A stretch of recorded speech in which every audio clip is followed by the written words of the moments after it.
Bonjour à tous. Alors vous avez peut-être été un peu surpris par ce titre. Vous vous êtes dit, oula, de quoi il va nous parler? Il va nous parler de trucs cachés, de trucs complotistes.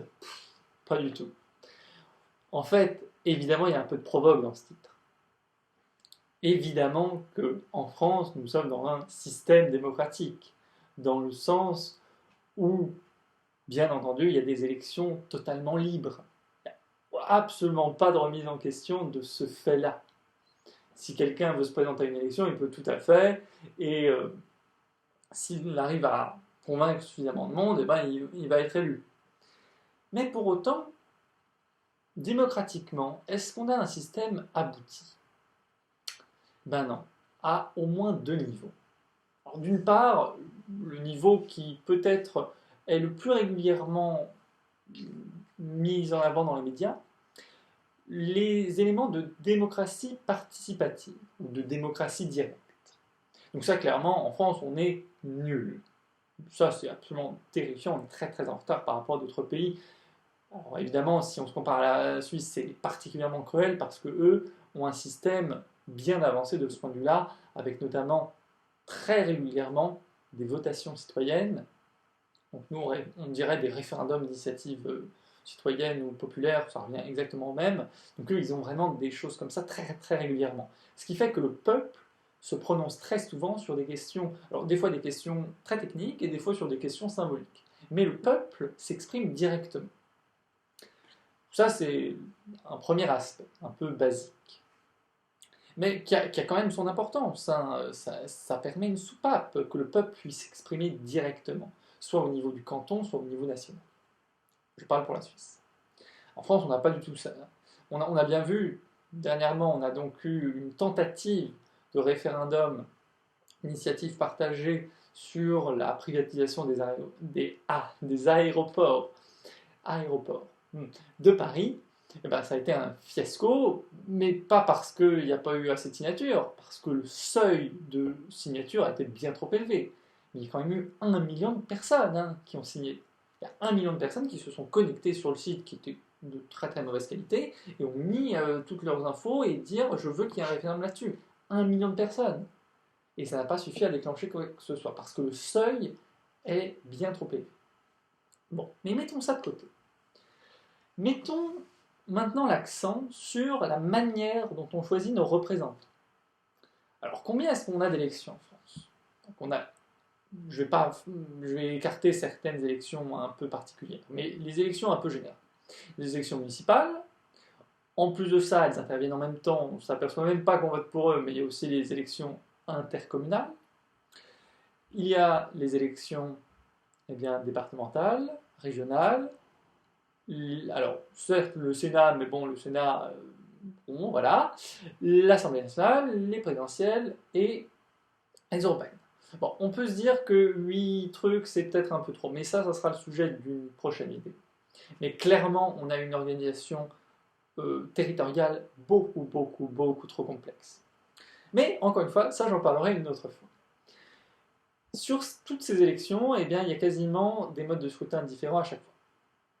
Ça, c'est quand même très problématique.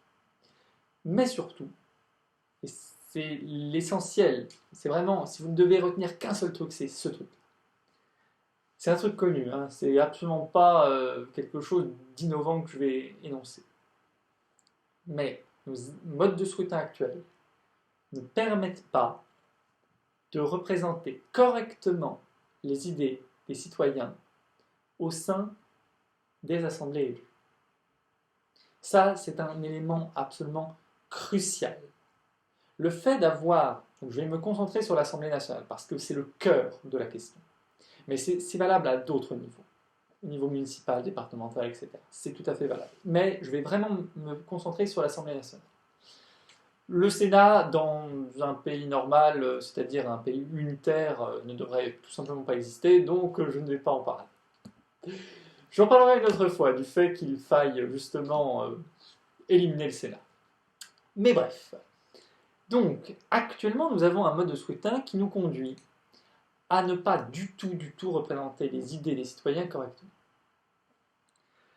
En fait, Alors, on peut se dire que c'est un mode juste pour choisir des représentants, mais en même temps, dans un système démocratique, l'objectif devrait être que les décisions prises, notamment que les lois passées, soient conformes à minima l'avis de la majeure partie de la population, de 50% plus un citoyen. Voilà. Et bien, ce n'est pas du tout le cas. Parce qu'à cause du mode de scrutin, il y a une majorité. Alors attention, je ne parle pas que de l'actuel. Ça, j'insiste beaucoup là-dessus. Ce n'est pas une charge contre LREM actuellement. Non, c'est beaucoup plus fondamental que ça. Donc, on a un mode de scrutin qui conduit à créer une majorité virtuelle. En fait, si on reprend basiquement les résultats du premier tour, même si, attention, hein, les gens ont conscience de quel est le mode de scrutin et comment ça se passe, donc c'est pas possible de transcrire directement un résultat fait dans un mode de scrutin sur un autre mode de scrutin. Ça, voilà, faut vraiment éviter. Mais on peut se baser que sur ça. Après, ce qui est intéressant, c'est qu'on peut se baser sur quelques exemples dans le passé, où justement, eh bien, la représentation a été proportionnelle et donc beaucoup plus juste. Parce que, une fois l'élection passée, un parti ne peut pas détenir à lui seul la majorité absolue. Et ce parti-là est donc obligé de faire des compromis. Il est obligé de s'allier avec un ou deux ou trois autres partis pour avoir une majorité permettant de faire avancer la législation et de voter des budgets. Et donc, vraiment, le passage à un mode de scrutin proportionnel est l'enjeu déterminant de ces prochaines années. Ça fait quand même quelques temps qu'en France, on a beaucoup de soucis divers et variés. On a un État qui dans l'ensemble est très mal géré. On a des déficits publics systématiques depuis 50 ans. C'est juste ahurissant. Et au-delà de ça, parce que les déficits, à la rigueur, on pourrait s'en ficher, mais au-delà de ça, les citoyens ne sont pas contents. Qu'est-ce que ça veut nous dire? Un pays où les citoyens exècrent leur vie politique.